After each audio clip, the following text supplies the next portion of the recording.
ওগুলো করে রাখবো ফটো তুলে ভিডিও বাকি ওটা হবে না। হ্যাঁ হবে ফটো কেটে বাংলা সাহিত্যের এমন কোনো দিক নেই যেখানে তিনি বিচরণ করেন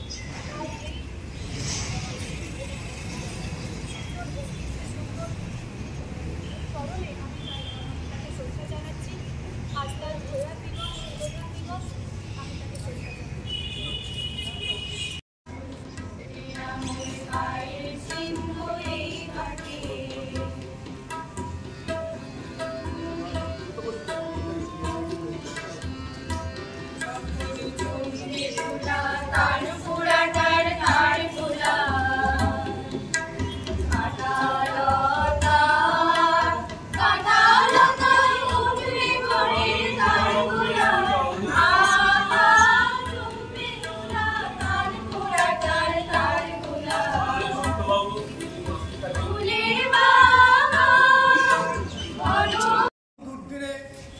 হে বন্ধু, হে প্রিয়তম, সভ্যতার শ্মশান সজ্জায় সংক্রামিত মহামারী মানুষের মর্মে মজ্জায় প্রাণলক্ষ্যে নির্বাসিতা রক্তবায়ুদ্ধতা সমীনে সুন্দরের যুদ্ধ করে মৃত্যুভয় পুষ্পকে উদ্দিন বর্বর রাক্ষস থাকে আমি শ্রেষ্ঠ সবচেয়ে বড়। দেশে দেশে সমুদ্রের তীরে তীরে কাঁপে থর থর উন্মত্ত জন্তুর মুখে জীবনের সোনার হলে প্রাণরুদ্ধ গান ছায়া শুনে শান্তির ছোট ছোট গ্রামগুলি স্বর্ণমুখানো আম্রকানন রাখালের খেলা গেল স্তব্ধ অটল বিধি কালে জল নিষিদ্ধ শীতল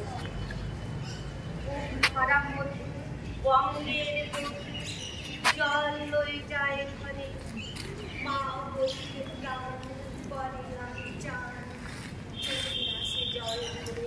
নমস্কার, ধন্যবাদ। এরপর পৃথিবীতে ভূমিকম্প হলে পৃথিবীর আকার পরিবর্তন হয়।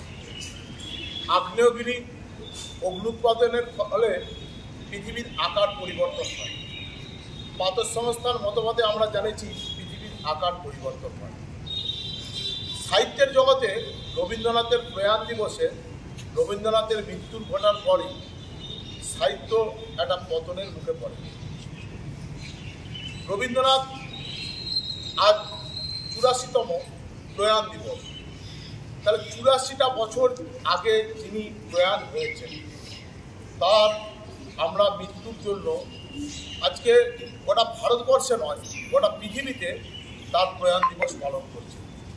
রবীন্দ্রনাথই এমন একজন ব্যক্তি ছিলেন যে জাতীয় সঙ্গীত রচনা করে গেছেন, যে জাতীয় সঙ্গীত ভারতবর্ষের মধ্যেও আছে, জনগণ মন অধি।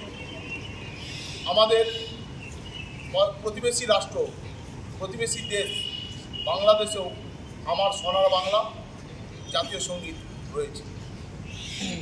একই ব্যক্তি পৃথিবীর ইতিহাসে কখনো কোনো জায়গায় দুটো জাতীয় সঙ্গীত লিখতে পারেন। সাহিত্যের এমন কোনো দিক ছিল না যেখানে রবীন্দ্রনাথের প্রবেশ নেই।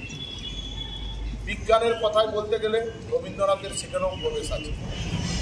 একাধারে তিনি কবিতা লিখেছেন, গান লিখেছেন, নাটক লিখেছেন, উপন্যাস লিখেছেন। তো মাঝে মাঝে মনে হয় যে রবীন্দ্রনাথ যদি না জন্মগ্রহণ করত তাহলে বাংলা ভাষাটা কীভাবে পড়ানো হতো। এবং আজও আমরা দেখেছি পৃথিবীর এমন কোনো জায়গা নেই যেখানে বাংলা ভাষা আছে রবীন্দ্রনাথকে বাদ দিয়ে কাজ করা যায় না। রবীন্দ্রনাথ সকলের হৃদয়ে আছেন। রবীন্দ্রনাথ আজকে প্রয়াণ দিবস, বিদ্যালয়ের প্রয়াণ দিবস অনুষ্ঠান ছাত্রছাত্রীরা শিক্ষক শিক্ষিকারা করছেন, এটা সম্পূর্ণরূপে খুব ভালো লাগছে। তাকে মনে রেখে আমরা এই আশাটা করতে পেরেছি। পরিশেষে সকলকে ধন্যবাদ আয়োজন করার জন্য এবং ছাত্রছাত্রী স্নেহাশিস জানাই। মাস্টারমশাইদিকে যথাস্থানে প্রণাম, শুভেচ্ছা, ভালোবাসা জানিয়ে কবিগুরু রবীন্দ্রনাথ ঠাকুরকে শতকোটিবার প্রণাম জানিয়ে আমার বক্তব্য শেষ করছি।